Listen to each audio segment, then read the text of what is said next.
നമ്മൾ കഴിഞ്ഞ ക്ലാസ്സിൽ substitution and income effect of a wage increase പഠിച്ചു. Substitution effect of a wage increase ആകുമ്പോൾ supply of labour curve positively sloped കർവാണ്. Income effect of a wage increase ആകുമ്പോൾ supply curve of labour എന്ന് പറയുമ്പോൾ negatively sloped കർവായിരിക്കും എന്ന് നമ്മൾ കഴിഞ്ഞ ക്ലാസ്സിൽ പഠിച്ചു. അതിൻ്റെ ഗ്രാഫിക്കൽ എക്സ്പ്ലനേഷനാണ് നമ്മളിന്ന് ഡിസ്കസ് ചെയ്യാൻ പോകുന്നത്. അതായത് സെപ്പറേഷൻ ഓഫ് ദി ഇൻകം എഫക്റ്റും സബ്സ്റ്റിറ്റ്യൂഷൻ എഫക്റ്റും നമ്മൾ ഗ്രാഫിക്കലി എങ്ങനെ എക്സ്പ്ലെയിൻ ചെയ്യുന്നു. അതായത് ഗ്രാഫിൽ നോക്കിക്കഴിഞ്ഞാൽ അറിയാം, ഹൊറിസോണ്ടൽ ആക്സിസിൽ റെപ്രസെൻ്റ് ചെയ്യുന്നത് hours of leisure per day. Hours of leisure per day, ഒരു ഡേയിലെ ലേഷ്യർ അവേഴ്സ് ആണ് ഹൊറിസോണ്ടൽ ആക്സിസിൽ, that is X axis. Then the vertical axis നോക്കൂ, വെർട്ടിക്കൽ ആക്സിസിൽ ഇൻകം ജനറേറ്റഡ് ബൈ വർക്ക് ചെയ്തുകൊണ്ട് ജനറേറ്റ് ചെയ്തിട്ടുള്ള ഇൻകം ആണ് വൈ ആക്സിസിൽ അഥവാ വെർട്ടിക്കൽ ആക്സിസിൽ റെപ്രസെൻറ്റ് ചെയ്യുന്നത്. U1 and U2 are the indifference curve. U1 എന്നുള്ള ഇൻഡിഫറൻസ് കർവ് ഉണ്ട്, U2 എന്നുള്ള ഇൻഡിഫറൻസ് കർവ് ഉണ്ട്. അത് റെപ്രസെൻ്റ് ചെയ്യുന്നത് trade off between leisure and income for the ഇൻഡിവിജ്വൽസിൻ്റെ ലേഷ്യറും ഇൻകവും തമ്മിലുള്ള കാര്യങ്ങളാണ് അതിലൂടെ എക്സ്പ്ലെയിൻ ചെയ്യുന്നത്. U1 ആൻഡ് U2, U1 എന്നുള്ള ഇൻഡിഫറൻസ് കർവ് ഉണ്ട്, U2 എന്നുള്ള ഇൻഡിഫറൻസ് കർവ് ഉണ്ട് അല്ലേ. അപ്പോൾ അതിൽ റെപ്രസെൻ്റ് ചെയ്യുന്നത് എന്താണ്? Trade off between leisure and income for the individual.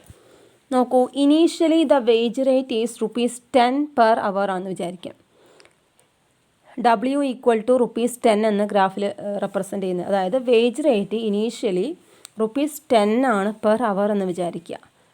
And the budget line is given by PQ. Budget line PQ വരച്ചിട്ടുണ്ട്. Individuals enjoy 24 hours of leisure. അതായത് വേജ് റേറ്റ് ₹10 പെർ അവർ ആണ്, budget line PQ ആണ്. Then the next situation എന്താ പറയുന്നത്? When the individual enjoy 24 hours of leisure. Individual 24 hours ലേഷ്യറായിട്ട് enjoy ചെയ്യുകയാണ് ഒരു ദിവസത്തിൽ. അപ്പോൾ അവരുടെ ഇൻകം എന്തായിരിക്കും? ആ ഇൻഡിവിജ്വലിൻ്റെ 0 ആയിരിക്കും അല്ലേ. His income is 0. And if he works for 20 hours a day, 20 hours a day work ചെയ്യാണ് ആ ഇൻഡിവിജ്വൽ എന്ന് വിചാരിക്കുക. He would earn an income of ₹240. അങ്ങനെയാണെങ്കിൽ ഇൻഡിവിജ്വൽ ഏൺ ചെയ്യുന്ന ഇൻകം എത്രയായിരിക്കും? ₹240 ആയിരിക്കും. 24 hours പെർ അവർ ₹10 ആണെന്ന് നമ്മൾ നേരത്തെ പറഞ്ഞു. അപ്പോൾ 24 hours ജോലി ചെയ്യുകയാണെങ്കിൽ he would earn an income of ₹240. The worker maximises utility by choosing point A. Point A choose ചെയ്യുന്നത് വഴിയാണ് വർക്കർക്ക് യൂട്ടിലിറ്റി മാക്സിമം ആകുക. അതായത് ഈ പോയിൻ്റ് എ എന്ന് പറയുന്നത് ഏതൊക്കെയാണ്? Combination of 8 hours of work and 16 hours of leisure. X ആക്സിൽ leisure ആണ് അല്ലേ. അപ്പോൾ 16 hours ഓഫ് ലേഷ്യർ ആണെന്ന് മനസ്സിലായി. ബാലൻസ് വരുന്ന 8 hours എന്താണ്? വർക്കിംഗ് അവേഴ്സ് ആണ്. അതാണ് ഈ പോയിൻ്റ് എ റെപ്രസെൻ്റ് ചെയ്യുന്നത്. അങ്ങനെയാണെങ്കിൽ ഇൻഡിവിജ്വൽസ് ഏൺ ചെയ്യുന്ന ഇൻകം എത്രയായിരിക്കും? ₹80 അല്ലേ. 8 hours വർക്ക് ചെയ്യുന്നു, പെർ അവർ ₹10 ആണെന്ന് നമ്മൾ നേരത്തെ പറഞ്ഞു. അങ്ങനെയാണെങ്കിൽ ഇൻഡിവിജ്വൽ ഏൺ ചെയ്യുന്ന ഇൻകം എത്രയാണ്? ₹10.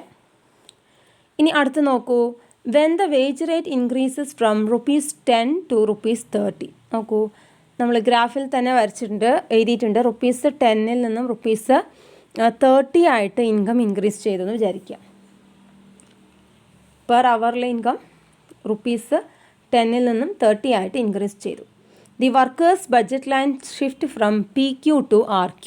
വർക്കേഴ്സിൻ്റെ ബഡ്ജറ്റ് ലൈൻ PQവിൽ നിന്നും RQ ആയിട്ട് ഷിഫ്റ്റ് ചെയ്തു.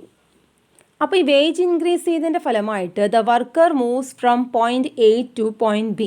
വർക്കർ പോയിൻ്റ് എയിൽ നിന്നും പോയിൻ്റ് ബിയിലേക്ക് മൂവ് ചെയ്യും. Which will result in A reduction in the number of hours worked from 8 to 5. അതായത് വേജ് ഇൻക്രീസ് ചെയ്തു, അപ്പോൾ എന്ത് ചെയ്തു? Reduction in the number of hours work ചെയ്യുന്ന അവർ കുറഞ്ഞു, ഫ്രം 8 to 5 ആയിട്ട് കുറഞ്ഞു. That is the movement from point A to B is the combined substitution and income effect of a wage increases from ₹10 to ₹30. അതായത് the movement from A to B represent ചെയ്യുന്നത് എന്താണ്?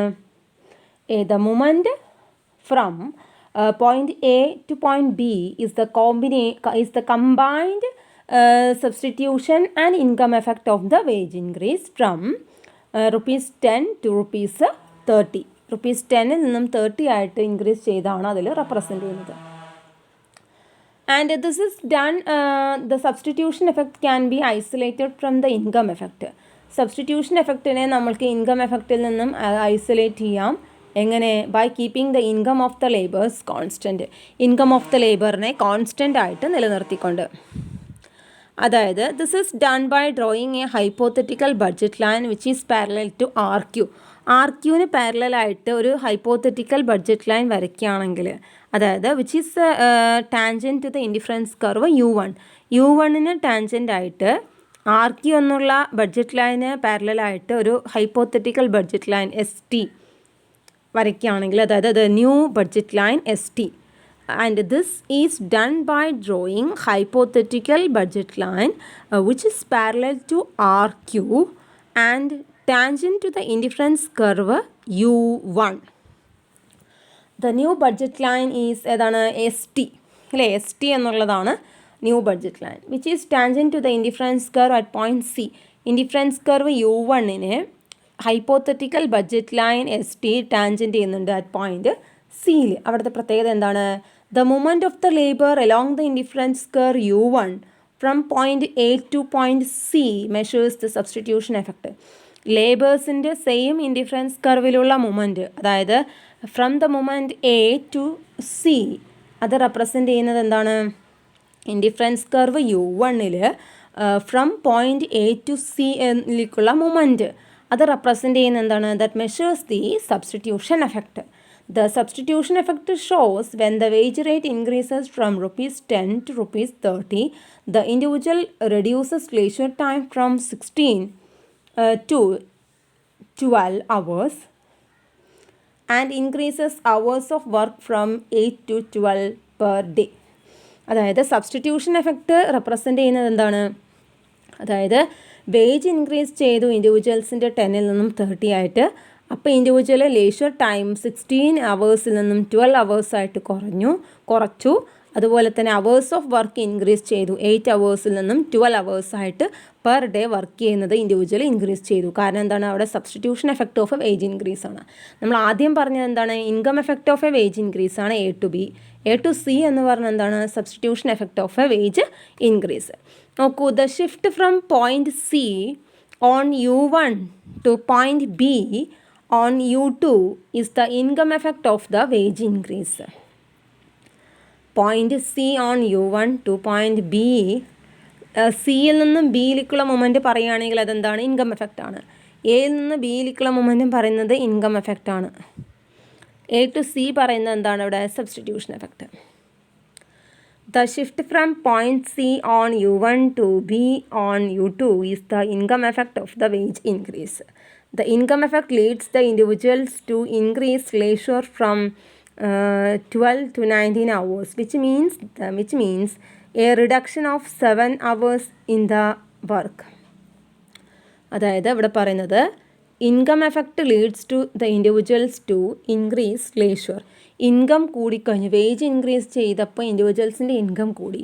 അപ്പോൾ individual എന്ത് ചെയ്തു? 12 അവേഴ്സിൽ നിന്നും 19 അവേഴ്സായിട്ട് leisure time increase ചെയ്തു. Working time 7 അവേഴ്സായിട്ട് എന്ത് ചെയ്തു? കുറച്ചു. ലേഷർ ടൈമിൻ്റെ ബാലൻസ് വരുന്ന അവറാണ് വർക്കിംഗ് ടൈം അല്ലേ? അപ്പോൾ ലേഷർ ടൈം 12 നിന്നും 9 അവേഴ്സായിട്ട് ഇൻക്രീസ് ചെയ്തപ്പോൾ reduction of 7 hours in the work. 7 hours reduction ആണ് വർക്കിൽ വന്നിട്ടുള്ളത്. അതായത് the net effect of the wage increase, that is the movement from A to B is the individual reduces work by 3 hours per day. A to Bയിലേക്ക് പോയപ്പോൾ ഇൻഡിവിജ്വൽസിൻ്റെ working hours 3 per day കുറഞ്ഞു, which means that there is an increase in the leisure by 3 hours per day. അതായത് working time 3 hours per day കുറഞ്ഞു എന്നതിനർത്ഥം leisure time 3 hours per day increase ചെയ്തു എന്നാണ്.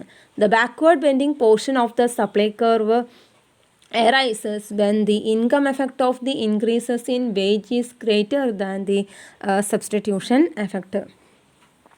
The backward bending portion of the labor supply curve, അവിടുത്തെ പ്രത്യേകത എന്താണ്? when the income effect of the increase in wage, അതായത് encourages more leisure is greater than the substitution effect that is which encourages more work. Backward bending portion of the supply curve arises. Backward bending portion of the supply curve of labour ഉണ്ടാവുന്നതിനുള്ള കാരണം എന്താണ്? Income effect of the wage increase is greater than the substitution effect. Income effect of the wage increase is greater than the substitution effect. അതാണ് അതിനുള്ള കാരണം. അപ്പോൾ ഗ്രാഫിൽ നോക്കിക്കഴിഞ്ഞാൽ കറക്റ്റായിട്ട് മനസ്സിലാക്കാൻ പറ്റും. നിങ്ങൾ കഴിഞ്ഞ സെമസ്റ്ററിൽ പഠിച്ചിട്ടുള്ളതാണ്, ഫസ്റ്റ് സെമ്മിൽ മൈക്രോയിൽ പഠിച്ചിട്ടുള്ളതാണ് ഇങ്ങനത്തെ ഒരു graph, price effect, income effect, substitution effect. അപ്പോൾ അതേ ഒരു കാര്യമാണ് ഇവിടെ എക്സ്പ്ലെയിൻ ചെയ്യുന്നത്. ഇവിടെ ഒരു പ്രത്യേകത സപ്ലൈ കർവ് ഓഫ് ഇൻപുട്ടാണ് നമ്മൾ പഠിക്കുന്നത്. അപ്പോൾ സപ്ലൈ കർവ് ഓഫ് ലേബർ കർവാണ് ഇവിടെ നമ്മൾ എക്സ്പ്ലെയിൻ ചെയ്തിട്ടുള്ളത് അല്ലേ. അപ്പോൾ ഇൻപുട്ട് മാർക്കറ്റാണെന്ന് ആലോചിക്കുക. Substitution and income effect of a wage ഇൻക്രീസിനെയാണ് നമ്മൾ ഗ്രാഫിൻ്റെ സഹായത്തോട് കൂടിയിട്ട് എക്സ്പ്ലെയിൻ ചെയ്തത്. അപ്പോൾ ക്ലിയർ ആയിട്ട് മനസ്സിലാക്കി വയ്ക്കുക, ഗ്രാഫ് വെച്ച് പഠിക്കുക.